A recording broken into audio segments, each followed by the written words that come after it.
Teka muna, 3D Lotto, first prize is 4,500 for every 10 peso bet. Teka muna, o nga naman, paano nga ba sa 225,000? Ikaw naman, sir. The bet is 500, Your Honor. Ha? The bet is 500 pesos. 500. So alam niya na mananalo siya ng 2025 para mag-invest siya ng 500 pesos. Parang alam na niya na mananalo siya. Kaya siya nag-invest ng 500 pesos. At 8 times. Parang, di ba? In August. July. August 9 times. Siya pa rin. September, siya pa rin.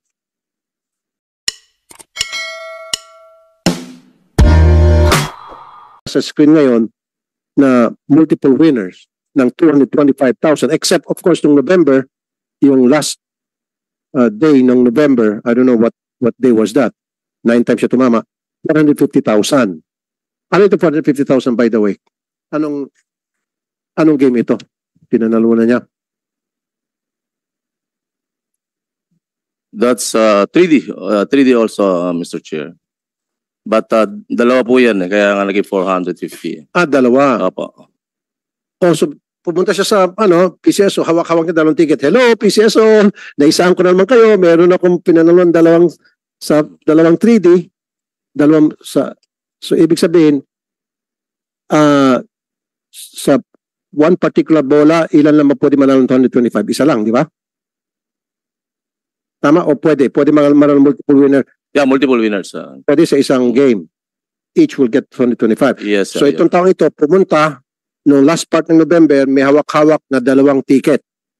Yes. That's correct, Your Honor. Okay. So going back dun sa question ko,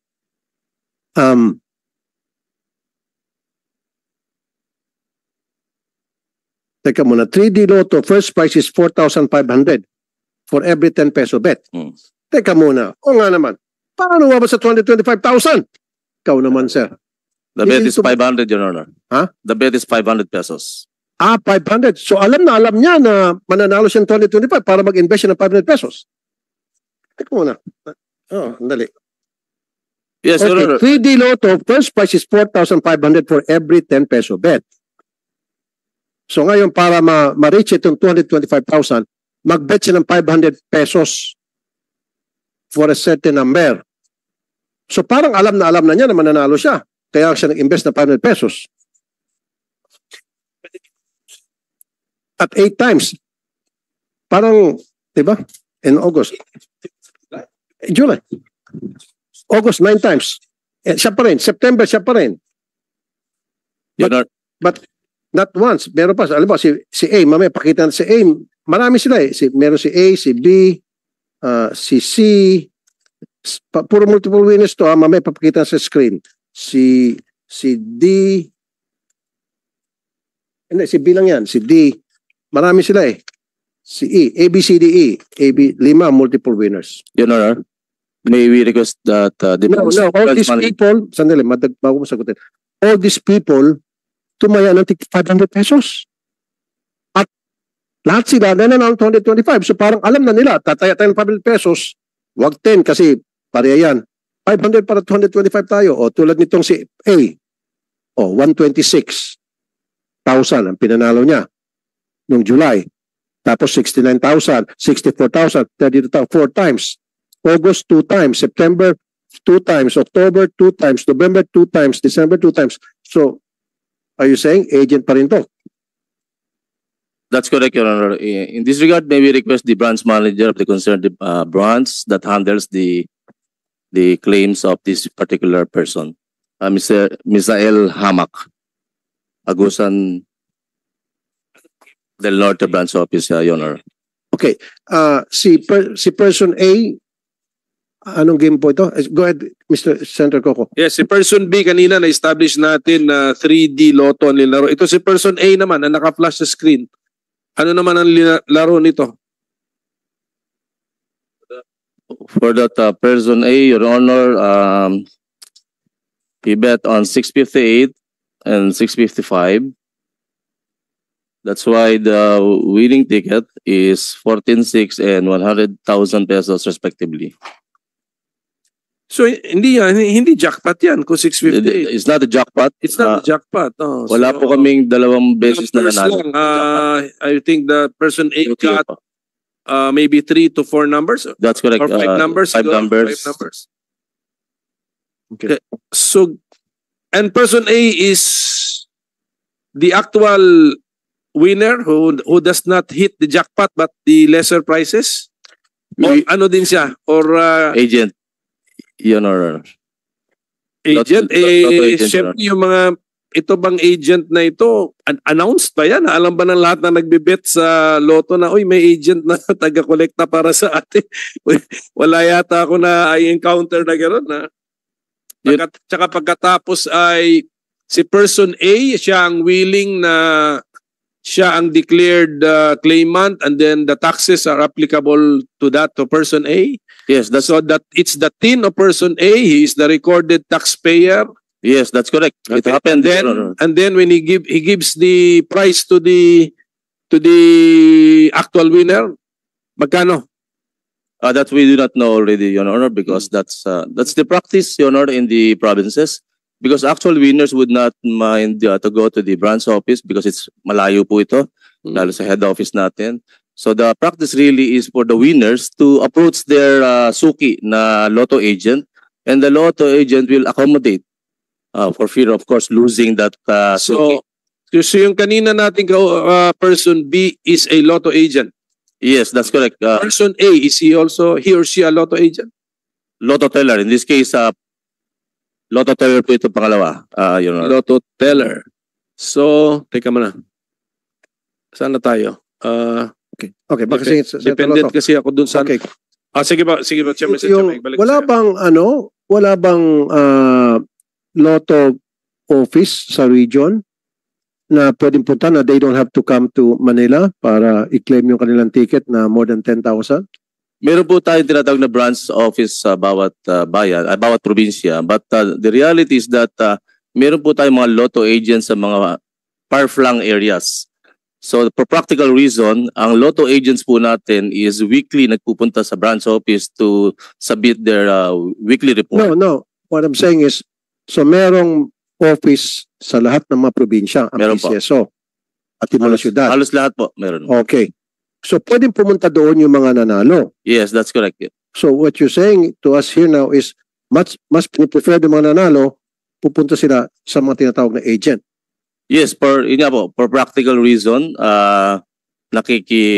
may mga instances po sa ganyan na nakikiklaim sila, nagpapadala po sila ng winning ticket because they trusted the loyal bettors or customers ng ating mga lotto. So ibig sabihin, identified na sa Identified isang na po. lugar. Kunyari si Mario, itong agent na ito mapagkakatiwalaan. So lahat ng mga nanalo, putok na putok ang pangalan niya, imbis na pumunta sa opisina ng PCSO sa probinsya nila o sa syudad kung sa may PCSO, pupunta lang kay agent.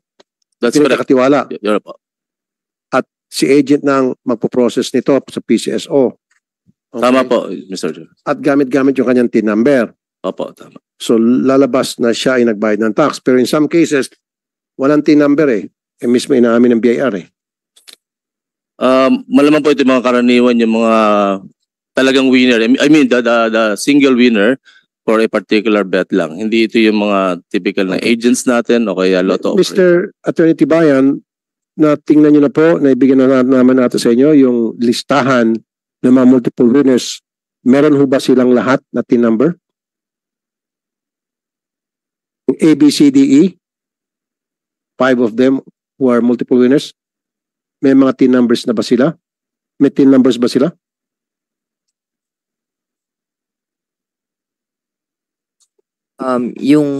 Wala pa po kami nakuha actual names po, Mr. Chair. Okay. Pero pwede po namin i-verify kung mapigay po sa amin now. Okay. So, gusto ko po, tingnan nyo itong si A, B, C, D, E, especially si B. Yan. Committee number yan. Kung yan ba talaga ay nagbabayad ng tax sa BIR sa mga pinanalo niya. Okay. Right. Pwede po mahingi, Mr. Chair, yung names. We'll submit it to you Okay ba? Sige po. mamaya pagkatapos. Senator Coco, may tanong ka. Mr. Chairman, So itong si person B na naka-flash ngayon dyan yung mga winnings niya, tinawag natin si Mr. Hamak. So branch manager of the area in Mindanao. Si person B is a Lotto agent within your jurisdiction. Ganun po ba yan? Ganun yun. Kaya that's why tinawag ka. Tama. Apo. Mag-out mo na. Place him under oath, Mr. Chairman. Can you please stand up? Mr. Hamak, Can you raise your right hand? I, please mention your name. Swear to tell the whole truth and nothing but truth in this committee. Thank you. Hindi, yan yung, wala mo na akong tanong sa iyo, Mr. Hamak. So, si person A naman, yung flinash natin kanina, na mga hindi naman 3D but various lotto games yun but short of jackpot. So definitely yung mga winnings na yan is also concentrated in an area kasi lotto teller ito supposed to be. So tama po to AGM Patiag, yun po. Si person A.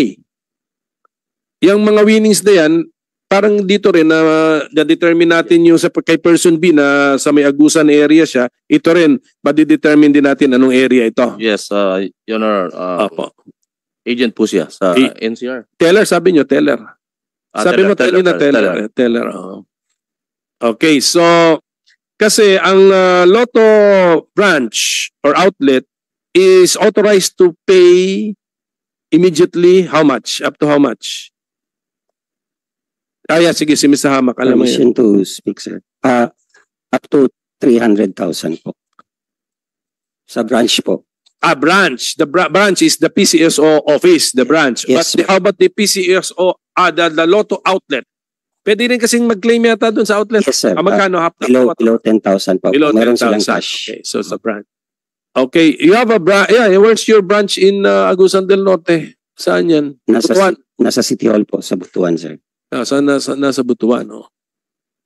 Okay, so ang gusto niyong palabasin, yung nanalo ng 225,000, he or she would rather, the real winner, he or she would rather entrust the ticket to the Lotto operator, who you call Lotto agent. Ano ba ang tawag na sa Lotto Agent po. Lotto agent, no? Yung may-ari nung tinatayaan. Yes po.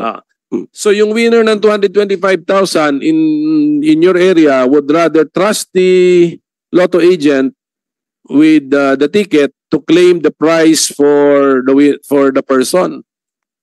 Mahirap papuntahan yung opisina nyo just for the winner to get it personally.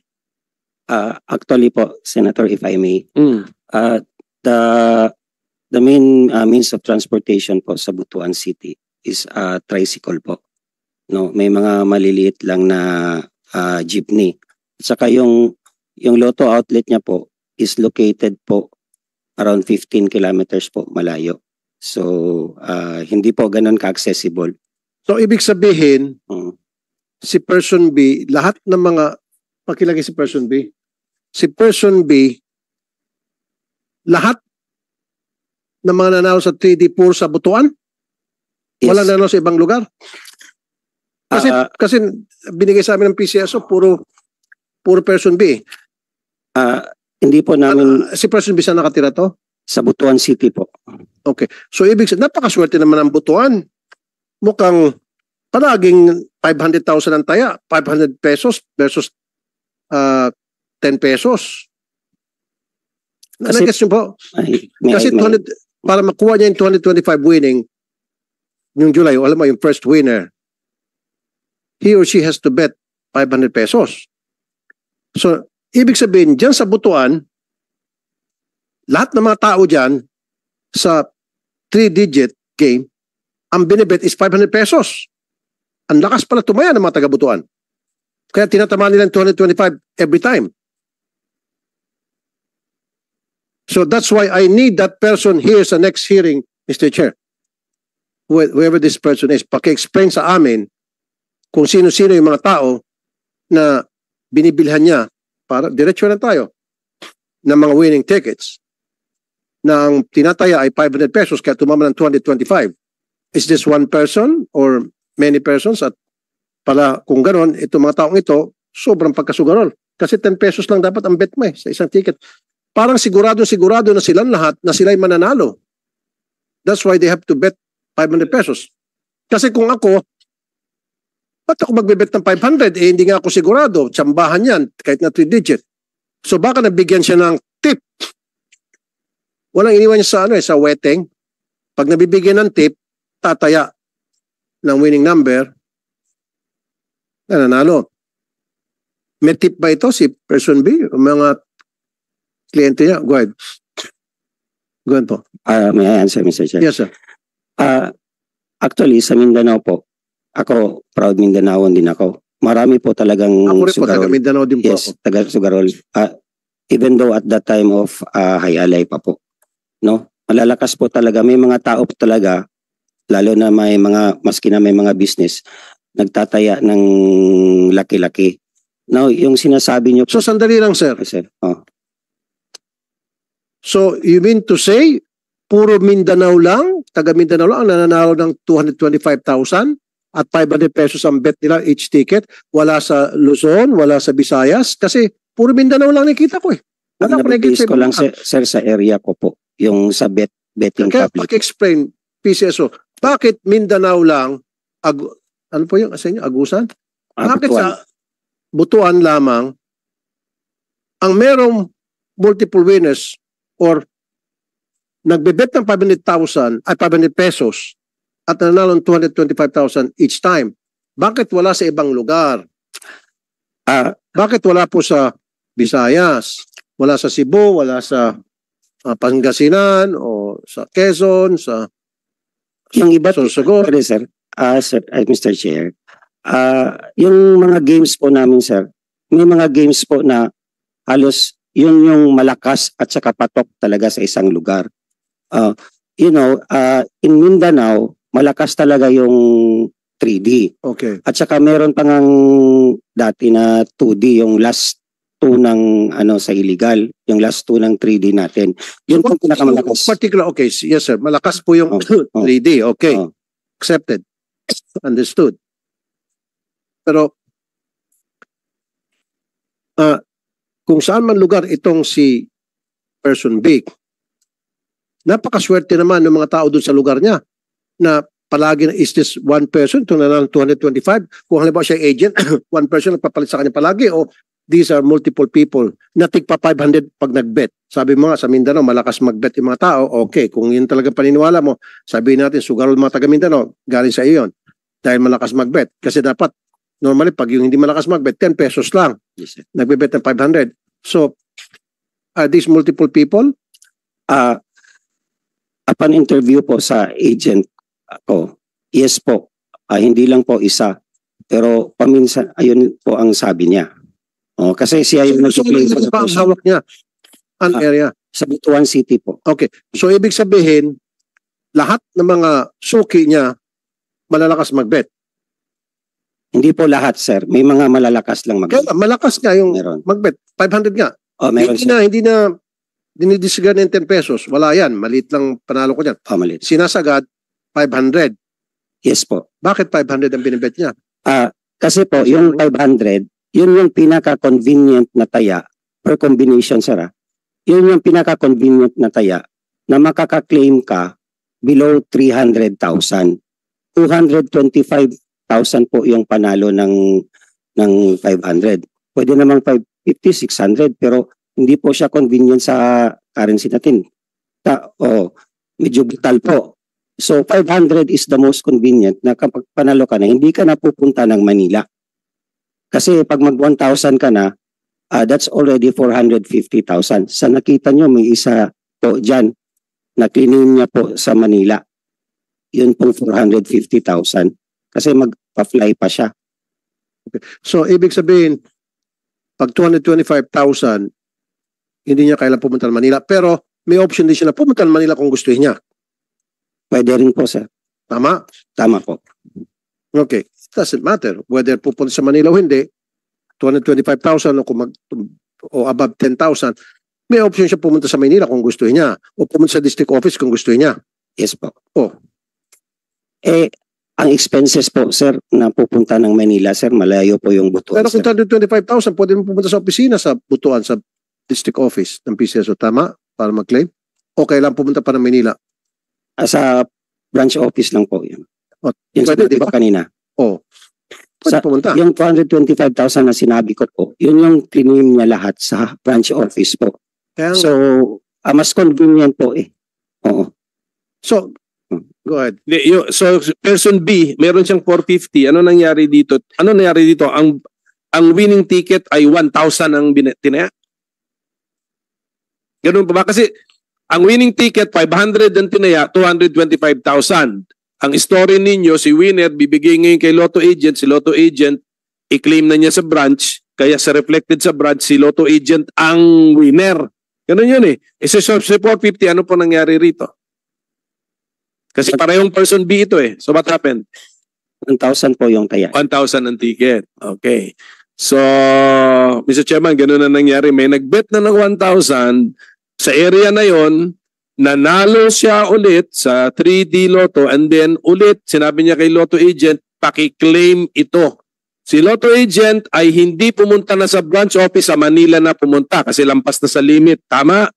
Tama po. Tama. So si Lotto agent ay pumunta na sa Manila, siya na ang nag-claim sa papers, siya pa rin ang winner kasi siya ang nag-claim. Ganun po ang nangyari rito. Ganun. Apo. So, tumaya ng 1,000 pesos sa 3D. Ngayon,